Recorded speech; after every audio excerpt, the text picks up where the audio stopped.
이스라엘 역사를 우리가 보면 왕정 시대가 BC 1050년에 시작됩니다. 사울 왕이 40년을 다스리죠. 사울 왕은 왕으로 세움 받았지만 하나님께 마음이 없었습니다.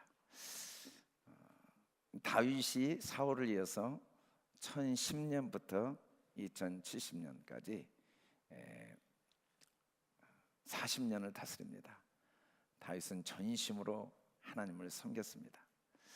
그리고 그 아들 솔로몬이 2070년부터 970년부터 930년까지 다스립니다. 40년씩 초대, 지금으로부터 약 3000년 전이죠. BC 1050년부터니까 그렇게 다스리는데, 안타깝게 솔로몬 왕이 죽으면서 BC 931년에 나라가 남북으로 나눠집니다. 우리나라가 지금 남북으로 나눠지듯이 나라가 남북으로 나눠지는데, 북쪽 이스라엘 그리고 남쪽 유다로 이렇게 나눠지는데, 북쪽 이스라엘은 BC 722년에 불과 190년 정도 지내는 중에 나라가 멸망합니다. 시리아라는 나라에 멸망하죠. 그리고 남유다는 586년에 바벨론에 의해서 멸망합니다. 자, 이 북쪽은 시리아에 의해서 멸망하고, 남쪽은 바벨론에 의해서 이제 아수르와 바벨론에 의해서 멸망을 당하는 과정에 하나님이 끊임없이 선지자들을 보냅니다. 그리고 돌이키도록 기회를 주죠.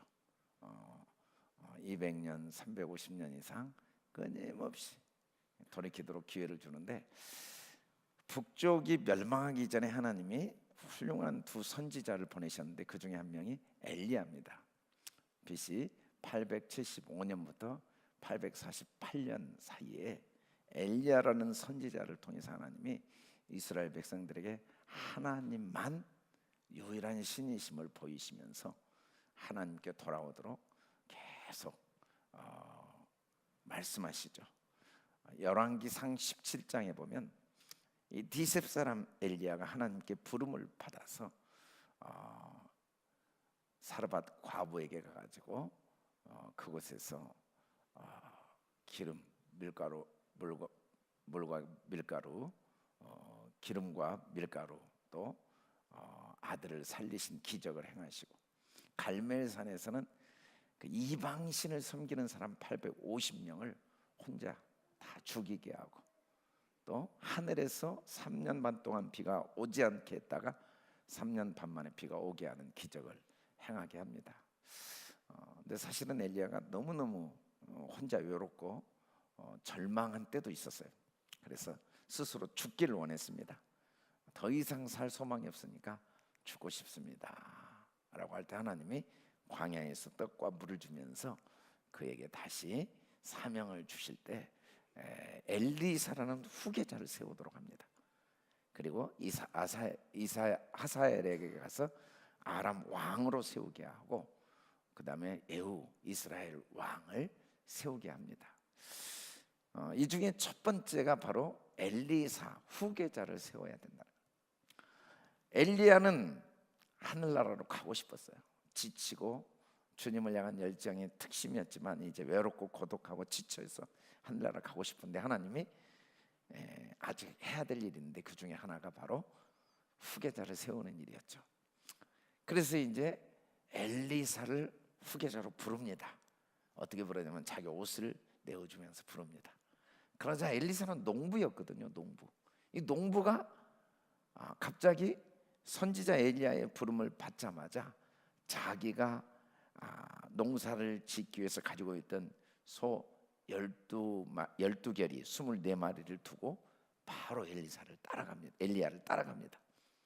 그래서 이제 엘리야를 따라다니면서 후계자 수업을 받는데, 오늘 본문에 보면 엘리야가 엘리사를 후계자로 훈련하고 데리고 다니다가 죽을 날이 가까운 걸 알게 되죠. 하나님 나라로 올라가야 될 때가 가까운 것을 알게 되면서 길갈, 그리고 베델, 그리고 여리고, 그리고 요단 네 군데를 다니다가 하늘나라로 올라간 내용이 우리가 읽은 내용입니다. 엘리사는 이제 이 요단강에서 후계자로 엘리야의 이 능력을 받은 다음에 이스라엘과 남유다 전역에 이렇게 엘리사는 사역을 하다가 BC 797년에 엘리사도 죽게 됩니다. 이 엘리야, 엘리사 이 두 사람이 이스라엘 멸망 직전에 하나님께서 그들이 돌이켜 회개하고 멸망받지 않도록 보냈던 두 대표적인 선지자 내용이 오늘 본문인데, 오늘 본문의 2장 1절에 보면 하나님께서 엘리야를 하늘로 올리고자 하셨다라고 이야기했어요. 엘리야라는 말은 여호와는 하나님이시다. 하나님 한 분만이 유일한 우리의 신이시다는 거죠. 여호와, 우리 아버지. 근데 회오리 바람으로 하늘로 올리고자 하실 때 이 말은 이 땅의 삶이 끝났다는 거죠. 이제 하늘로 옮겨. 이 땅의 삶은 나그네 인생인데, 나그네 인생, 이 땅에서 하나님이 맡기신 사명을 다 감당한 거예요. 그 때가 됐어요. 때가. 그리고 육체가 죽지 않고 이제 엘리야는 올라가게 됩니다. 이 엘리야의 모습은 장차 우리의 몸도 부활해서 부활의 몸으로 하나님 나라에서 영원히 살 걸 보여준다고 말씀하고 있죠. 사도 바울이 호련히 우리 육체가 다 하늘로 올리움 받아서 주님과 함께 영원히 산다고 약속을 한 말씀이 엘리야를 통하여 하나님이 우리에게 미리 보여주셨어요.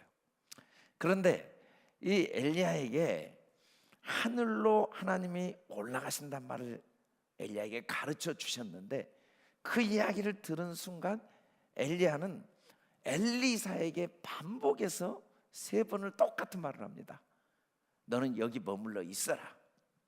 하나님이 나를 베델로 보내신다. 너 여기 길갈에 있어라. 또 베델에서 하나님이 나를 여리고로 보내신다. 너는 이 베델에 있어라. 또 여리고에서 하나님이 나를 요단으로 보내신다. 너는 여기 있어라. 계속 여기 있어라, 여기 있어라, 여기 있어라 그럽니다. 그런데 엘리야는 뭐라고 하냐면, 여호와의 살아계심, 당신의 영혼의 살아있음을 두고 맹세하노니 내가 당신을 절대로 떠나지 않겠습니다. 절대로 떠나지 않겠습니다. 이걸 3번을 똑같이 이야기했대요. 아니, 자기를 하나님이 이 땅에서 하늘로 데리고 가실 줄을 알고 이제 그 후계자로 택했던 엘리사에게 왜 계속 엘리야는 머물러 있어라, 머물러 있어라, 여기 머물러 있어라 라고 이야기를 했을까요?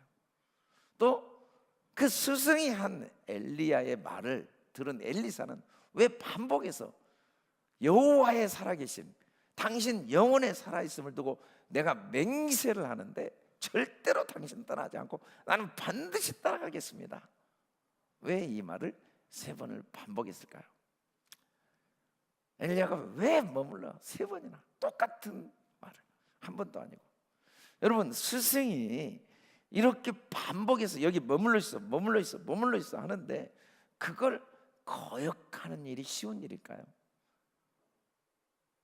자기 스승이 하나님의 종으로 하나님께서 이미 엘리야를 인치신 걸 엘리사도 확인했고, 자기 12결이 소 24마리를 다 두고 엘리야를 따를 정도로 엘리야에게 절대적으로 순종한 사람이었는데, 엘리야가 반복해서 여기 머물러 하는데도 엘리사는 반복해서 엘리야의 말을 거절합니다. 거역합니다. 내가 반드시 당신을 따라가야 합니다. 절대로 당신을 떠나지 않고 당신을 끝까지 따라가겠습니다. 도대체 엘리야는 왜 3번이나 이렇게 반복을 했을까요? 도대체 엘리사는 왜 3번이나 이렇게 엘리야의 말을 거역했을까요? 결론적으로 엘리야는 하늘로 올라갑니다. 근데 이 하늘로 올라가는 모습을 본 엘리사가 뭐라고 이야기합니까? 그 전에 선지자들도 정확히 알고 있었어요. 신기하게 엘리야는 자기가 하늘로 올라갈 시간이 된 걸 알고, 죽을 날이죠. 이 땅의 삶이 끝난 날을 알고, 엘리사도 아는데 선지자들도 알아요. 반복해서 이것도 이야기합니다. 3절 5절에서 선지자 제자들도 여호와께서 오늘 당신의 선생을 당신 머리 위로 데려가실 줄 아시나이까? 나도 아니까 너희들은 조용해라. 선지자들이 지금 엘리야를 하나님이 데리고 가십니다. 엘리야는 이 땅의 삶이 끝났습니다. 계속 이야기하는데 엘리사도 나도 다 아니까 잠잠해라. 이런 상황에서 결국 올라간 모습을 보고 엘리사가 뭐라고 이야기하는지 우리 12절을 다시 한번 읽어봅시다. 시작. 엘리사가 보고 소리 지르되 내 아버지여 내 아버지여 이스라엘의 병거와 그 마병이 하더니 다시 보이지 아니하는지라. 이에 엘리사가 자기 옷을 잡아 불로 찢고. 도대체 엘리야는 왜 머물러 있으라고 했을까? 왜 엘리사는 그렇게 반복하여 머무르라고 하는 스승 엘리야의 말을 거역했을까? 그 이유가 바로 12절에 나옵니다. 내 아버지요 내 아버지요. 부모님들이 자녀들에게 항상 하는 말이 괜찮아, 바쁘니까 전화 안 해도 돼, 찾아오지 않아도 돼, 이번에는 내려오지 않아도 돼, 괜찮아, 나 신경 쓰지 마. 계속 그 이야기를 합니다. 계속 그 이야기를 해요. 부모에게 공경하고 순종해야 되죠. 부모에게 공경하고 순종해야 되죠. 그래서 부모에게 연락을 하지 않을 수도 있어요. 전화를 하지 않을 수도 있어요. 그런데 사실은 그 부모의 마음이 뭐냐면 자식이 걱정돼서 하는 이야기지 진짜 보고 싶지 않아서 괜찮아서가 아니죠. 자식을 위해 자기가 희생하고 양보한 거지. 괜찮아, 전화 안 해도 돼, 찾아오지 않아도 돼, 아무 걱정하지 말고 너만 잘 살면 돼. 이 말이 부모가 정말 자녀가 보고 싶지 않거나 또 부모 자녀가 내려오지 않아도 마음이 괜찮아서가 아니라는 거죠. 그게 부모 마음이죠. 부모 마음. 부모 마음은 사실은 보고 싶은 거죠. 그걸 알아주는 게 자녀죠. 엘리사에게 엘리야가 여기 머물러 있으라, 머물러 있으라, 머물러 있으라, 이 말은 본심은 아니었어요. 진짜 본심은 엘리사가 자기를 따라오기를 원했죠.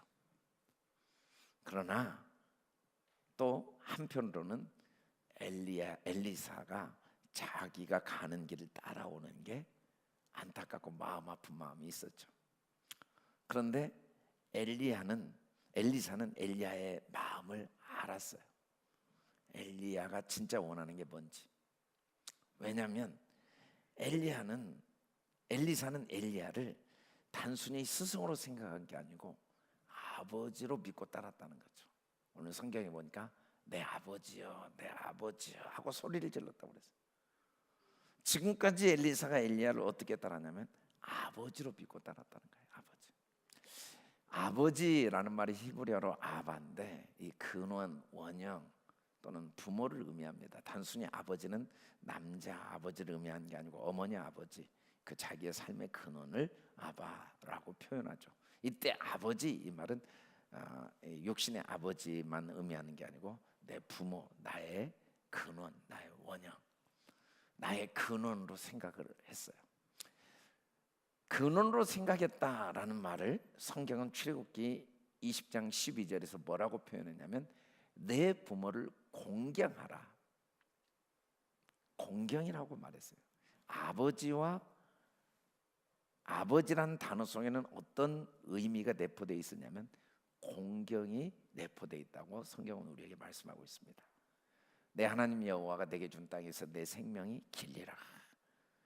이 땅의 육신의 생명의 길이를 의미하는 게 아니고 이 땅의 삶이 다 근원에서 연결이 되어서 하나도 헛되지 않고 의미 있고 가치 있게 된다는 의미를, 내 생명이 길리라, 땅에서 생명이 긴다, 단순히 오랜 시간을 산다는 의미는 아닙니다.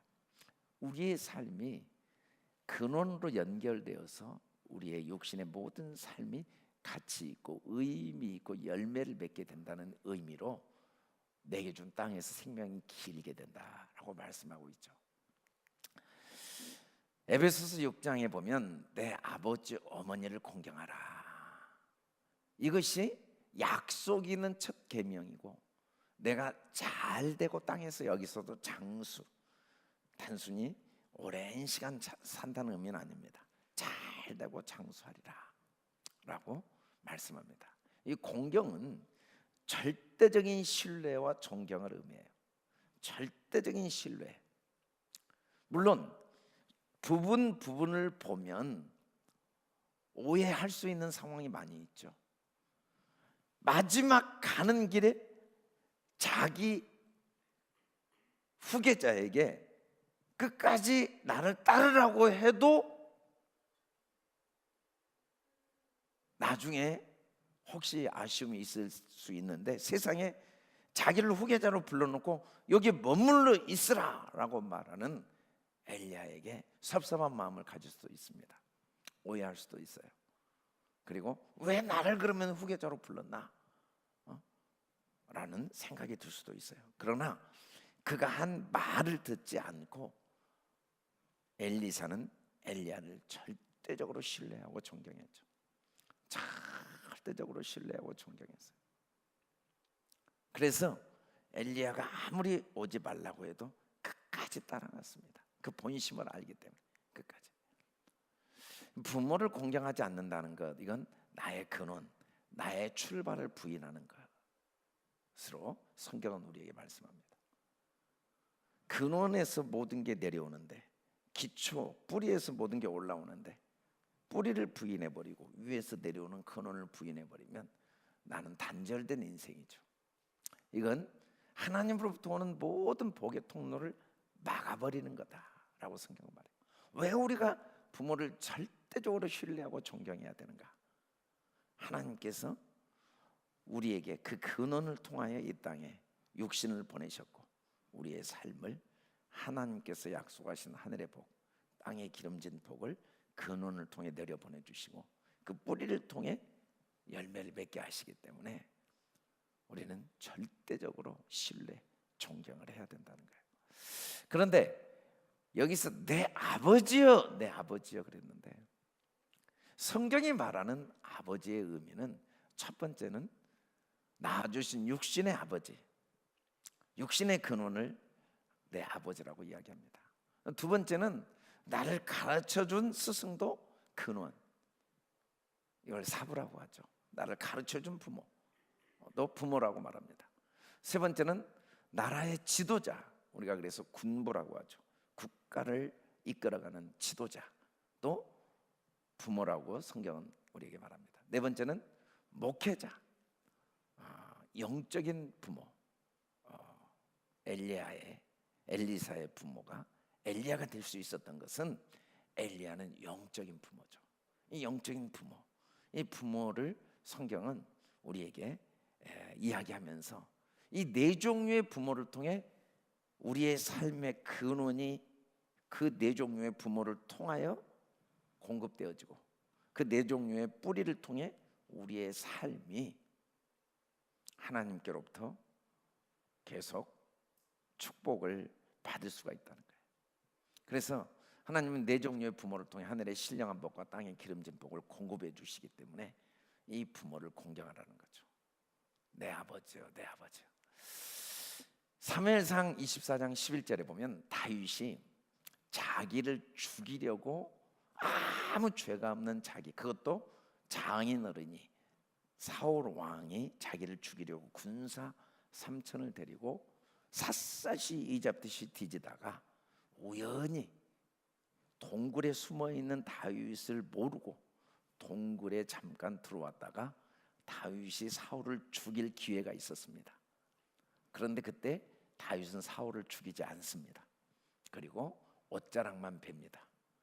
왕이 쉬고 있었거나 잠을 잤었던 것으로 추측하고 있는데, 그래서 얼마든지 죽이고 자기를 죽이려고 했던 이 사울을 죽이고 자기의 정당성을 얼마든지 이야기할 수 있었는데 옷자락만 베면서 뭐라고 이야기했냐면, 왕은 내 생명을 찾아 헤아려 하셨으나 나는 왕에게 범죄한 일이 없습니다 라고 하면서 사울 왕을 뭐라고 이야기하냐면 내 아버지요 라고 이야기합니다. 내 아버지요 보소서.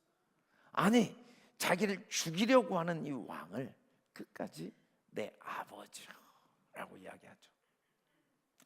나라의 왕인 사울이 개인적으로는 도저히 용납할 수 없는 사람일 뿐 아니라 국가적으로도 왕으로서의 인격과 하나님 앞에 국가를 올바로 통치하지 못하고 있었던 건 사실이지만, 그럼에도 불구하고 왕의 위치에 있었던 사울을 아버지로.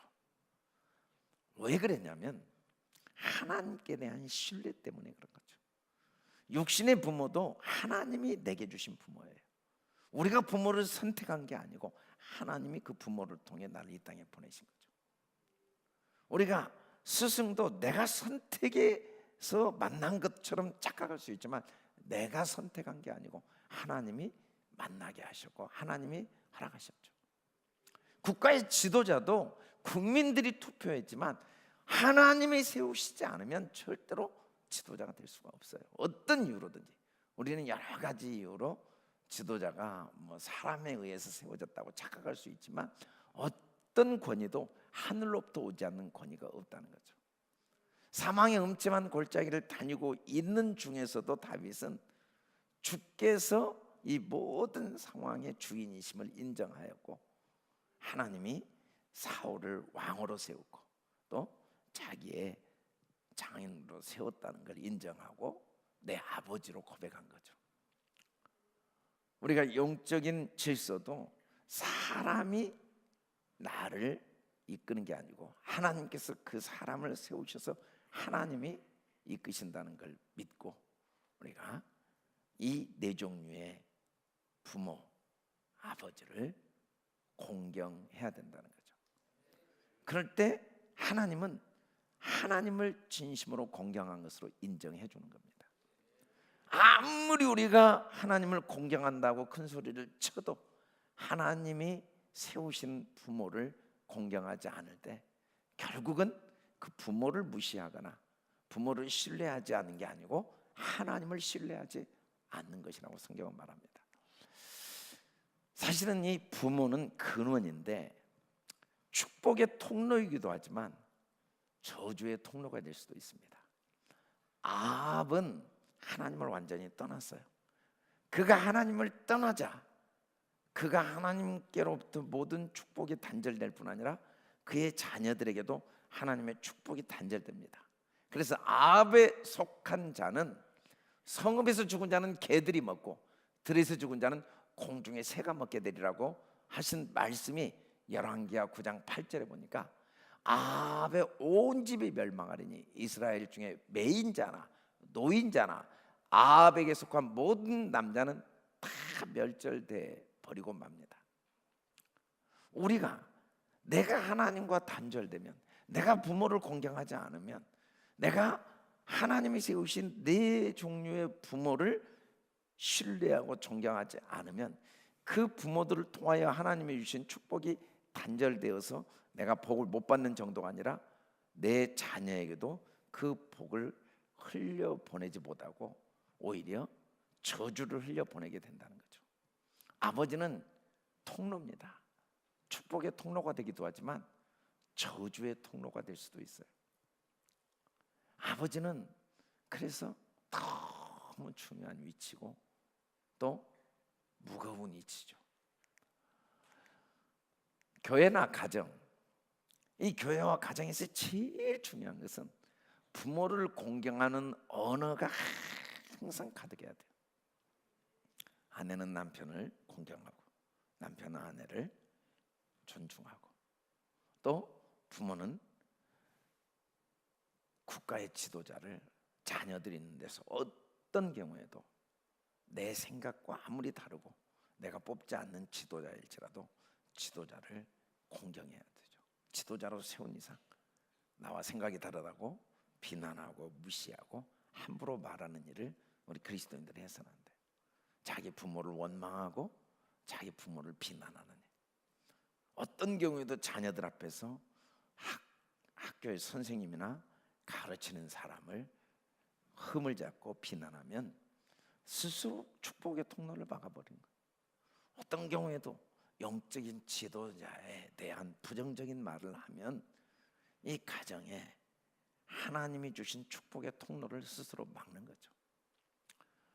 하나님의 절대적인 사랑과 주권을 신뢰한 증거로 우리는 공경의 언어가 가정에 항상 가득해야 돼요.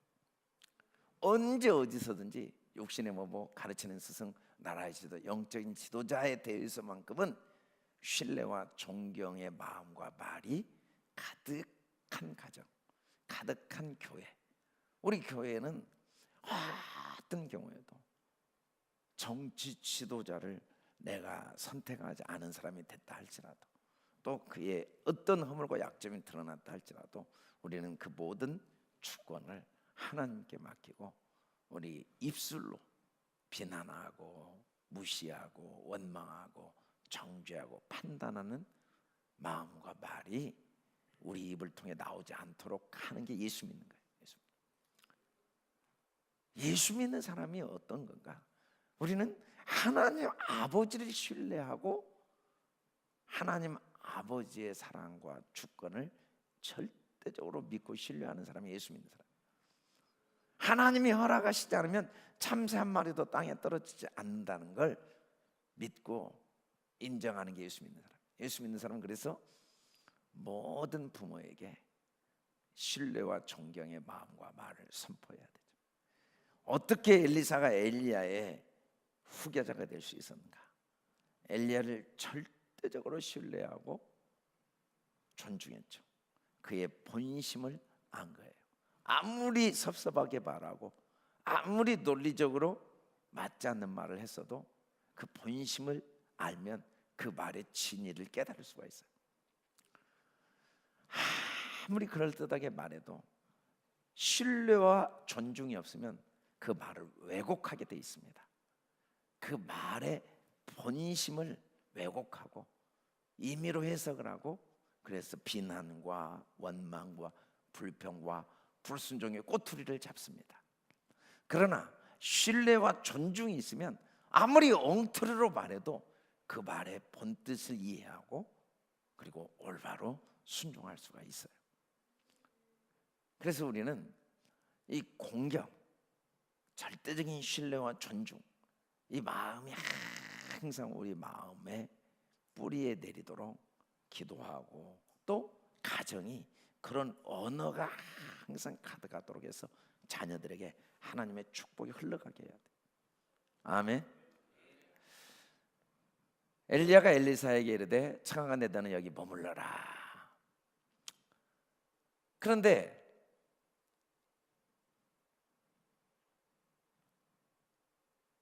엘리야가 머물러라고 하고는 어디로 갔냐면 베델로 갔어요. 첫 번째가 베델. 첫 번째 가려고 했던 베델을 왜 못 데리고 가게 했는가? 원래는 길갈에 있었죠. 길갈. 그 다음에 베델로. 이 베델은 야곱이 하나님을 만나고 하나님을 예배하고 평생 하나님을 주인으로 모시겠다고 선언했던 곳입니다. 이 베델. 그래서 길갈에서 베델로 갔던 이곳은 예배의 중심의 삶의 자리죠. 그 다음에 여리고로 갑니다. 여리고. 이 여리고는 향기라는 의미를 가지고 있는 지역인데, 이 여리고가 가나안 땅에 처음 들어갈 때 첫 관문이었습니다. 얼마나 문이 굳게 닫혀 있고 그 군대가 강성했던지 들어갈 수가 없는 곳이었는데, 하나님께서 말씀에 순종하여 하루에 한 바퀴씩 6일 동안 돌고 제7일째는 7바퀴를 돌고 소리를 질렀더니 여리고성이 무너지게 했죠. 여리고성이 무너졌죠. 이 여리고성은 반드시 무너뜨리고 들어가야 될 곳입니다. 반드시 그래야만 가나안 땅에 들어갈 수가 있어요. 하나님의 나라. 여리고성은 탐욕과 우상을 상징하기도 하고, 성경에 보면 단순히 민족이 아니고 우리 안에 있는 죄와 탐욕, 우상을 의미한다고 말씀하고 있죠. 이걸 무너뜨려야 가나안 땅에 들어가죠. 이걸 무너뜨려야 주님의 향기, 생명과 소망의 향기가 나죠. 마지막으로 요단으로 데리고 가는데, 이 요단강이 언약궤를 앞세워 순종해서 제사장들이 발을 들여는 순간 요단강이 딱 멈추게 되고 그곳을 건너가게 됩니다. 그곳은 발을 넣은 순간 떠내려가 죽게 되죠. 언약궤를 메고 그 강물에 발을 넣은 순간 물살에 휩쓸려 죽게 되는데, 언약궤를 메고 순종하여 발바닥을 댔더니 강물이 멈추고 끊어져서 건너게 되죠.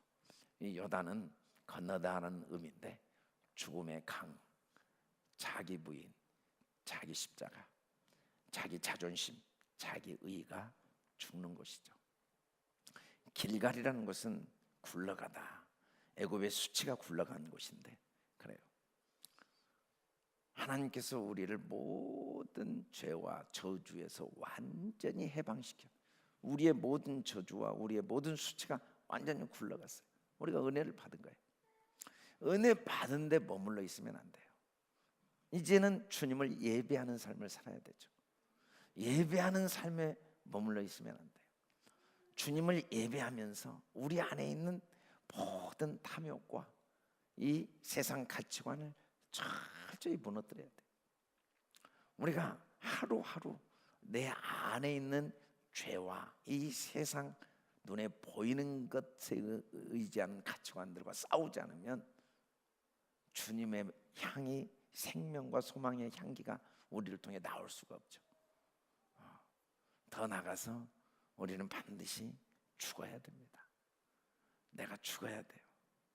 자기를 부인해야 죽음의 강을 건너야 돼요. 자존심, 자기의, 자기 불의가 완전히 죽어야 돼요. 내가 아니고 내 안에 그리스도가 사신 것이죠.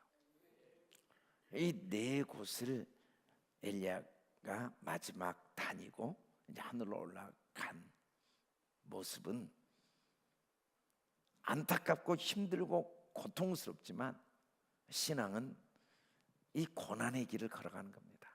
은혜 받고 하나님이 축복해 주시는 것에 머물러 있는 게 아니고, 하나님이 우리의 모든 저주를 굴러가게 하시고 우리를 자유케 하신 그 은혜에 머물러 있어서는 안 되고, 우리는 하나님 중심의 예배의 삶, 철저하게 하나님을 주인으로, 돈이 주인이고 눈에 보이는 세상의 주인인 이 어리석은 삶에서 주님을 예배하고, 교회 중심, 예배 중심, 철저하게 예배 중심의 삶.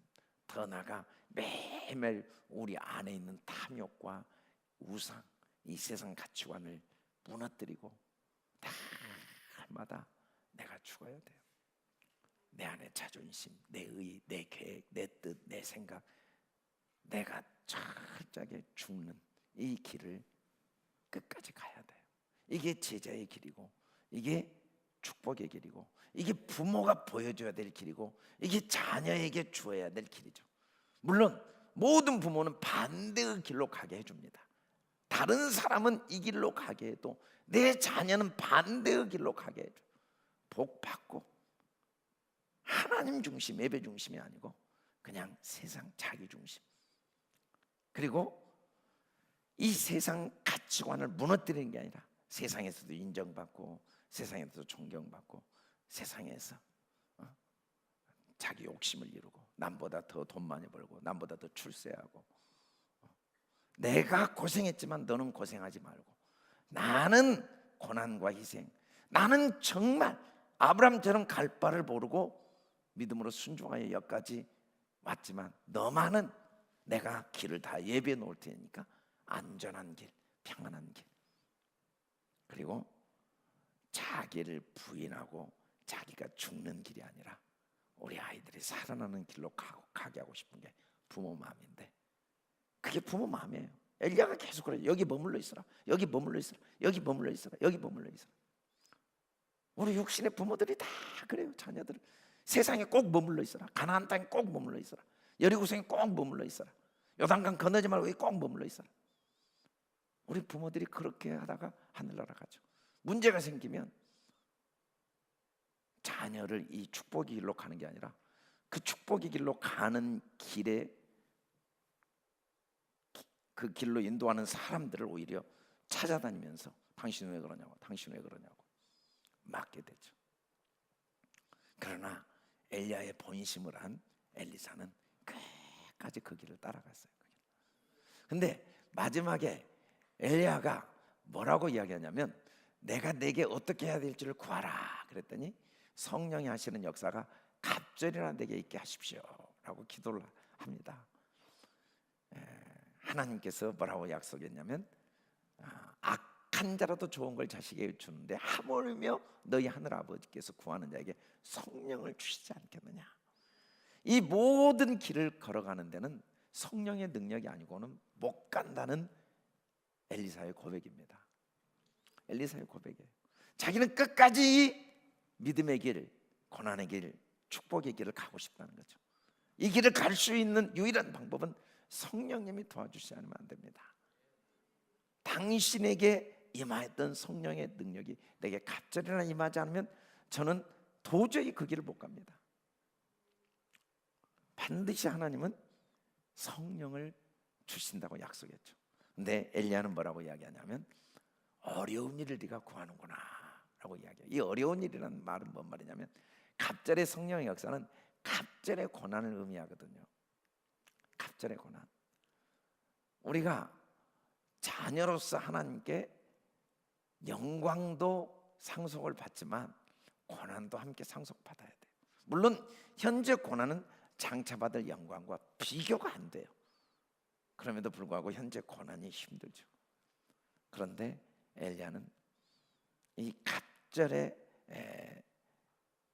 성령의 역사를 구하는 엘리사를 볼 때 마음이 아팠지만 대견스러운 거예요. 네가 어려운 일을 구하는구나. 네가 이 고난을 사모하는구나.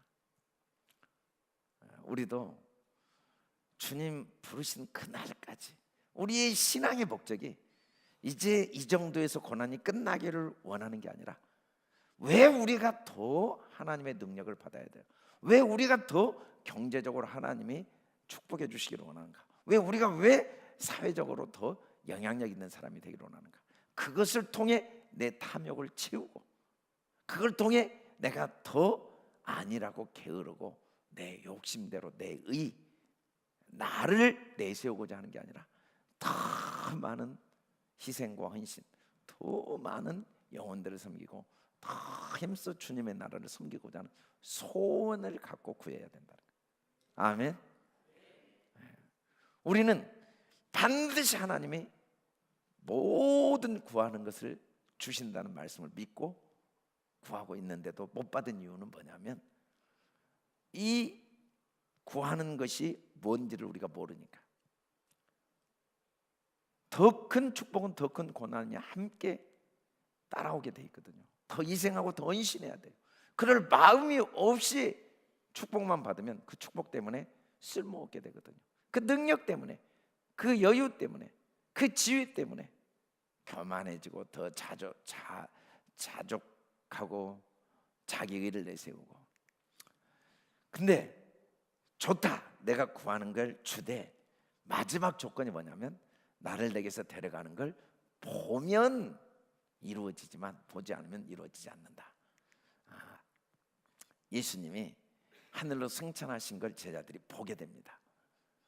성령의 능력이 너희에게 임해서 예루살렘과 온 유대와 사마리아 땅까지 나의 증인으로 하나님 너희를 쓰실 것이다 라고 약속하셨는데, 그 약속이 실제로 언제 이루어지냐면, 하나님께서 예수 그리스도가 승천하신 걸 본 제자들에게 성령의 능력을 주셔서 땅끝까지 복음 전하는 일을 하게 하시고, 예수님이 하신 일보다 더 큰 일을 제자들을 통해 하게 하시죠.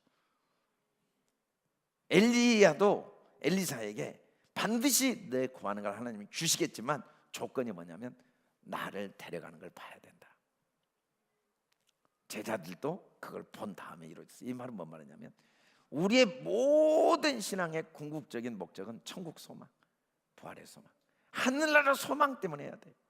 하늘의 소망이 없이 이 땅에 하나님의 복을 받으면 더 부패하고 썩게 돼요. 솔로몬처럼 헛되고 헛되며 헛되고 헛되니 더 헛된 하나님 앞에 큰 죄를 짓게 되죠.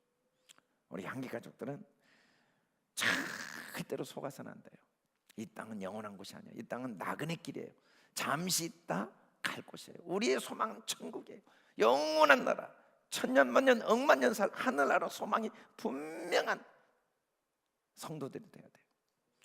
우리가 아무리 교회 와서 열심히 기도하고 찬양하고 예배를 드려도 소망이 땅에 있으면요, 썩은 내가 풀풀 나요.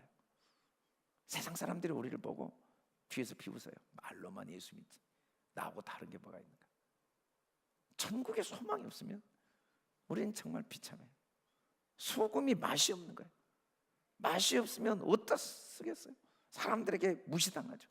사람들이 우리를 무시한다고 욕할 게 아니라 내가 정말 천국에 소망이 있는가 없는가. 우리는 천국 소망 때문에 하루를 살아도 모든 하나님이 주신 부모를 존경하는 마음과 언어를 선포하다 하늘나라 가는 저와 여러분 꼭 될 수 있길 주의 이름으로 축원합니다. 우리 옆 사람에게 부모를 공경합시다. 부모를 공경합시다. 부모를 공경하는 언어가 여러분 가정에 가득하길 주의 이름으로 축원합니다. 우리 교회는 부모를 공경하는 언어로 가득한 교회 되기를 주의 이름으로 축원합니다.